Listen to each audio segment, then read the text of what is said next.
let's take a look at what's going on in the world now. Massive unrest in Kazakhstan continues, as local media reports say 18 law enforcement personnel were killed and hundreds others injured due to riots in Almaty. Almaty police chief says more than 120 police cars, fire engines, and ambulances were burned by protesters, while over 300 shops, restaurants, and offices were damaged as well. The presidential residence and the mayor's office in the city were both set ablaze. However, the city's airport, which was seized earlier by protesters, are now under the control of military personnel.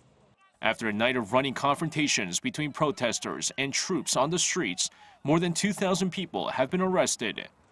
The widespread protests were triggered by recent fuel price hikes, as Kazakh President Kassym-Jomart Tokayev called the unrest a terrorist threat and appealed for international assistance. 1 year since the deadly attack on the U.S. Capitol by supporters of former President Donald Trump, additional security was put in place in Washington on Thursday. Security fencing was installed near the entrances of the Capitol building, while additional police were noticeable on the day.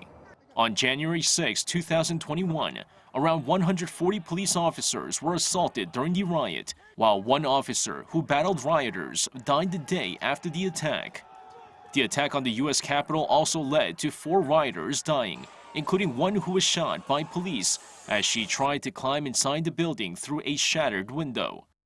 Despite being considered the worst attack on Congress since the War of 1812, the probe into the attacks has largely been played out behind closed doors. Serbian tennis star Novak Djokovic, who was denied entry into Australia to take part in one of the biggest tennis tournaments of the season, is now being kept in quarantine at a hotel in Melbourne. The world #1 tennis player remains in Australia after his lawyers launched an appeal seeking to overturn the federal government decision, as a court agreed not to deport him before a full hearing scheduled for next Monday. And Djokovic's mother slammed the decision to keep him at a hotel chosen by the government and not the one Djokovic booked. His accommodation? Yes. Terrible.